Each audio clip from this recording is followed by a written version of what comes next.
სახელითა მამისათა და ძისათა და სულისა წმინდისათა. მოგესალმებით მეგობრებო ყველას. აი რამდენიმე დღე გვაშორებს ახალი წლის დადგომამდე და სულ მალე მთელი სამყარო, მთელი ეკლესია ზეიმით შეხვდება უფლისა და მაცხოვრის ჩვენი იესო ქრისტეს შობას და ამ დღეებში ადამიანი ვთქვათ, ბუნებრივად ჩერდება, ფიქრობს, იხსენებს, ხო? რა გავაკეთეთ, ვთქვათ. რა იყო ეს 2025 წელს ჩვენ რა გავაკეთეთ, ვის ვაწყენიეთ, რამდენი სიკეთე გავაკეთეთ, რამდენს ვაპატიეთ და ასე შემდეგ და ასე შემდეგ. რით ცხოვრობდით, რას ვეძებდით, რა გვინდოდა ესე თქვათ, მიუახლოვდით ოდნავ მაინც ქრისტეს თუ მას გავშორდით პირიქით და ასე შემდეგ. მოკლედ, ყველამ ჩავიხედოთ ჩვენ გულებში. მეგობრებო, სახარება გვასწავლის, რომ ღმერთი არ მოდის ხმაურში და ასე თქვათ, ამაოებაში. ქრისტე დაიბადა სიჩუმეში, სიმდაბლეში, მღვიმეში. ამით გვაჩვენა, რომ ახალი წელი, ახალი დასაწყისი იწყება მაშინ, როცა ადამიანი გულს აჩუმებს და ღმერთს უსმენს. უფალი ამბობს, რა სარგებელს ნახავს ადამიანი თუ მთელი ქვეყანა მოიპოვოს და სულითვისი დაკარგოს. ეს სიტყვები ახლა განსაკუთრებით თქვა აქტუალურია წლის ბოლოს, როცა ადამიანები გეგმებზე საუბრობ, მიღწევებზე და სურვილებზე ფიქრობენ და ასე შემდეგ. დამდეგი ახალი წელი არ არის მხოლოდ ახალი გეგმები და ასე შემდეგ. წმინდა მამები გვასწავლიან, რომ ნამდვილი განახლება სინანულით იწყება. აი სინანული დავიწყოთ ჩვენი, ესე ვთქვათ, 1 იანვრიდან. ახალი წელი. ხო? წმინდა ბასილი დიდი ამბობს, აი აქ. ნახეთ, დრო თავად არ განწმენს თუ ადამიანი არ შეიცვლება, ხო, შინაგანად. თუ გინდა 2026 წელი მოვიდეს და რა ვიცი, 2056. ანუ ჩვენში იწმენდა, უკაცრავად იწყება ეს გარდაქმნა, ასე თქვა. ჩვენ უნდა შევიცვალოთ. აქ იწყება, მეგობრებო, შიგნიდან იწყება. პავლე მოციქული გვახსენებს, დრო შეამოკლა და გვიწოდებს ვიცხოვროთ სიფხიზლითა და გონიერებით. ეს რას ნიშნავს? რომ ნიშნავს ნაკლები სიძულვილი, ნაკლები ამაოება, ნაკლები სიამაყე, ნაკლები ყვირილი, ბილწსიტყვაობა, გაბრაზება და ასე შემდეგ, ხო? მეტი სიყვარული, მეტი ლოცვა, მეტი სინანული, მეტი აღსარება, მეტი ზიარება, მეტი მოთმინება, მეტი მოწყალება, სიკეთის კეთება და ასე შემდეგ.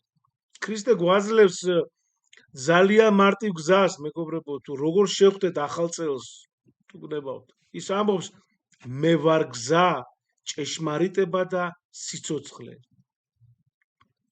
თუ ქრისტე იქნება ჩვენს, ესე ვთქვათ, წლის თუ გნებავთ დასაწყისში, ამ შემთხვევაში ახალი წელია და წლის დასაწყისში თუ არა, თორე ქრისტე ყოველთვის პირველ რიგში უნდა ყავდეს ჩვენ იერარქიულადაც და ყოველთვის მუდმივ ნებისმიერ ასპექტში თუ დარგში, ასე ვთქვათ, და ანუ თუ ქრისტე იქნება ჩვენი გზის დასაწყისში, ხო, როგორც ზემოთქვით, მაშინ წელი არ დაიკარგება. წმინდა იოანე ოქროპირი ამბობს, ნუ ეძებ დღესასწაულს გარეთ. დღესასწაული სულთა სინდისშია.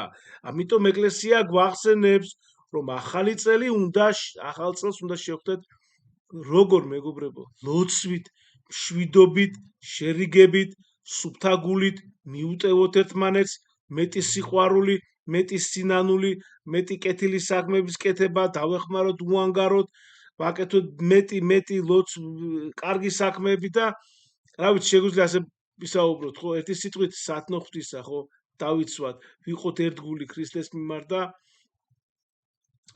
თუ ვინმეს, მეგობრებო, წყენა გააქვთ, არ აქვს მნიშვნელობა თქვენ გაწყენინათ, შეურაცხყოფა მოგაყენათ, ხო? გაწყენინათ თქვენ თუ თქვენ აწყენით, აპატიეთ, მიდით, ან დაურეკეთ, ან მიწერეთ მაინც, თავარია გულით გააკეთეთ. შეიძლება ეხლა ბევრი სიტუაცია არის, რომ ცხოვრებაში ვერ ვაკეთებთ ხო ესე თქვა, მაგრამ მიწერეთ გული და გული თუ მიწერთ ის აპატიეთ, მიუტევეთ, მეგობრებო, მიუტევეთ და უფალიც მოგიტევეთ. ოღონდ ეს გულით გააკეთეთ, იმიტომ რომ უფალი ხო უყურებს ჩვენ გულს უყურებს პირველ რიგში, ხო?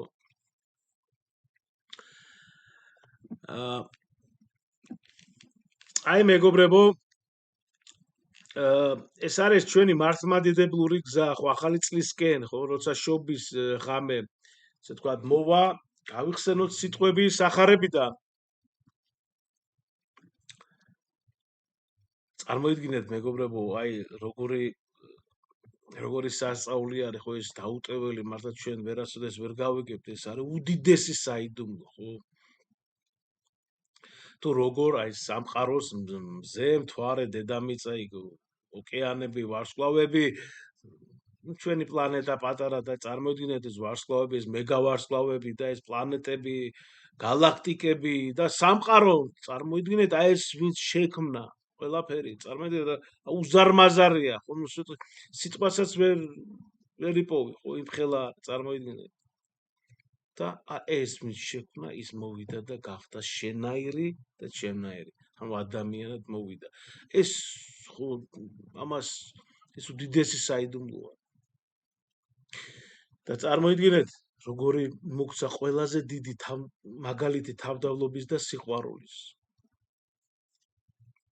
მეგობრებო, კიდევ ერთხელ გილოცავთ დამდეგ შობა ახალ წელს, ღმერთმა დაგლოცოთ, ღმერთმა გაგახაროთ და სიყვარულის, თავდაბლობის და მოწყალების გარეშე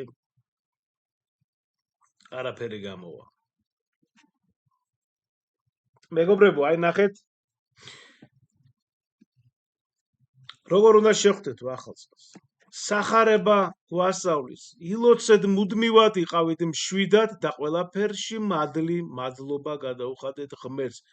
1 თესალონიკელთა მიმართ 5:16-18. სიყვარულით ქრისტე გვეუბნება, ახალ მცნებას გააძლევთ, გიყვარდეთ ერთმანეთი. ეს არის ჩვენი, მეგობრებო, ქრისტიანული ცხოვრების მთავარი საფუძველი. იოანე 13:34. ასევე გახსოვთ ქრისტე როგორ ამბობს სახარებაში, არ არის იმაზე მეტი და დიდი სიყვარული, რომ ადამიანი დადებს თავს მოყვასის გამო. წარმოიდგინეთ. ასევე რწმენით უფალი ამბობს, მე ვარ გზა, ჭეშმარიტება და სიცოცხლე. დაე ქრისტე იყოს ჩვენი გზამკვლევი უკაცრავად ახალ წელსა და ყოველ დღეს.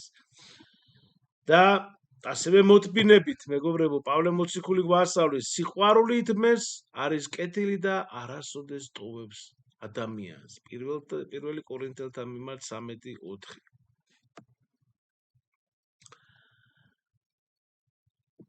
ღმერთმა გაგახაროთ და ღმერთმა დაგლოცოთ. აბა შევხვდებით უკვე 2026 წელს და თითოეულ თქვენთაგანს მინდა დიდი მადლობა გადაგიხადოთ და ღმერთმა გაგახაროთ, ღმერთმა დაგლოცოთ და დავრჩეთ ქრისტეს მიმართ ერთგულნი და კონდეს ყოველთვის სწრაფვა ქრისტესკენ. დიდება მას და მადლობა ქრისტეს ყველაფრისათვის. მადლი უფლისა ჩვენისა იესო ქრისტესი და სიყვარული ღვთისა და მამისა და ზიარება სული საწმინდისა იყოს თქვენ ყოველთა თანა. ამინ. გაიხარეთ და კიდევ ერთხელ გილოცავთ და მადლობა.